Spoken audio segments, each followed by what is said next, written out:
Hello every one, അസ്സലാമു അലൈക്കും. ഇന്ന് നമുക്ക് അടിപൊളി മിഡിൽ ഈസ്റ്റേൺ സാലഡ് റെസിപ്പി ഉണ്ടാക്കാം, തബൂലി. ഇതിനായി ആദ്യം നമ്മൾ യൂസ് ചെയ്യുന്നത് ബൾഗർ വീറ്റ് എന്ന് പറയും. അതായത് നമ്മുടെ നുറുക്ക് ഗോതമ്പിനേക്കാളും ഒരു ഡിഫറൻസ് എന്താണെന്ന് വെച്ചാൽ ചെറുതായിട്ട് കുക്ക് ചെയ്തതാണത്. അതുകൊണ്ട് തന്നെ നല്ല തിളച്ച വെള്ളത്തിൽ ഒരു അരമണിക്കൂർ വെച്ചാൽ മതി. ഇങ്ങനെയായ ഒരു ബൗളിൽ 1 teaspoon oregano, 1/2 teaspoon pepper powder, അതുപോലെ തന്നെ 1 ടേബിൾ സ്പൂൺ നാരങ്ങനീര്, 2 ടേബിൾ സ്പൂൺ നാരങ്ങനീര് നമുക്ക് ടേസ്റ്റിനനുസരിച്ച് ചേർക്കാം കേട്ടോ. 1 ടേബിൾ സ്പൂൺ അല്ലെങ്കിൽ ടീസ്പൂൺ ഒലീവ് ഓയിലും ചേർക്കുക. ആവശ്യത്തിന് ഉപ്പും ചേർത്ത് നമുക്ക് മാറ്റി വെക്കാം കേട്ടോ, നന്നായിട്ട് ഇളക്കിയിട്ട്. ഇനി നമുക്കൊരു ബൗളെടുത്ത് അതിലോട്ട് 1 കപ്പ് കക്കരിക്ക, 1/2 കപ്പ് ക്യാരറ്റ്, പാഴ്സലി ലീഫും മല്ലിയിലയും ഇത്തിരി പുതിനയിലയും ഒരുമിച്ച് കട്ട് ചെയ്തിട്ട് അതൊരു കപ്പ് ചേർത്തു. 1/2 തക്കാളി ചേർത്തു.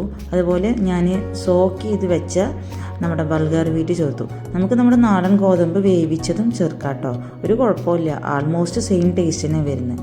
ഈ ഡ്രസ്സിങ്ങും ചേർത്തിട്ട് നന്നായിട്ട് ഇളക്കി കൊടുക്കുക. ഏത് ഫ്ലേവറാണോ മുന്നിട്ട് നിൽക്കേണ്ടതെന്ന് വെച്ചാൽ അത് കൂടുതലായിട്ട് ചേർക്കുക. നാരങ്ങനീര് കൂടുതൽ വേണമെങ്കിൽ അത്, ഒലീവ് ഓയിലിൻ്റെ ഫ്ലേവർ നന്നായിട്ട് വേണമെന്നുണ്ടെങ്കിൽ ഒലീവ് ഓയിൽ കൂടുതൽ ചേർക്കുക. പെപ്പർ കൂടുതലായിട്ട് എരിവ് വേണമെന്നുണ്ടെങ്കിൽ പെപ്പർ ചേർക്കുക. എൻ്റെ ഫത്തിയാണ് എന്നും ഞാൻ കുക്ക് ചെയ്യുമ്പോൾ ടേസ്റ്റ് ചെയ്യാൻ വരാറുള്ളത്. അവൻ ടേസ്റ്റ് ചെയ്ത് അവൻ നല്ല സാലഡ് ഇഷ്ടമുള്ള ആളാണ്, ഒട്ടും ഇഷ്ടമില്ല. കാരണം നാരങ്ങനീരും ഉണ്ടായിരുന്നില്ല, ഉപ്പും ഉണ്ടായിരുന്നില്ല. സോ ഞാൻ അതൊക്കെ ആഡ് ചെയ്ത് നല്ല അടിപൊളി സാലഡാക്കി കൊടുത്തു, എന്നിട്ട് കഴിച്ചു. വെറൈറ്റി സൂപ്പർ വൗ സാലഡ് എന്നൊന്നും പറയുന്നില്ല, പക്ഷെ നിങ്ങൾക്ക് ട്രൈ ചെയ്ത് നോക്കാം, ഇഷ്ടമാവും. ഈ വീഡിയോ ഇഷ്ടമായിട്ടുണ്ടെങ്കിൽ നിങ്ങൾ ലൈക്ക് ചെയ്യുക, ഷെയർ ചെയ്യുക, സബ്സ്ക്രൈബ് ചെയ്യുക. അസ്സലാമു അലൈക്കും, ബൈ ബൈ.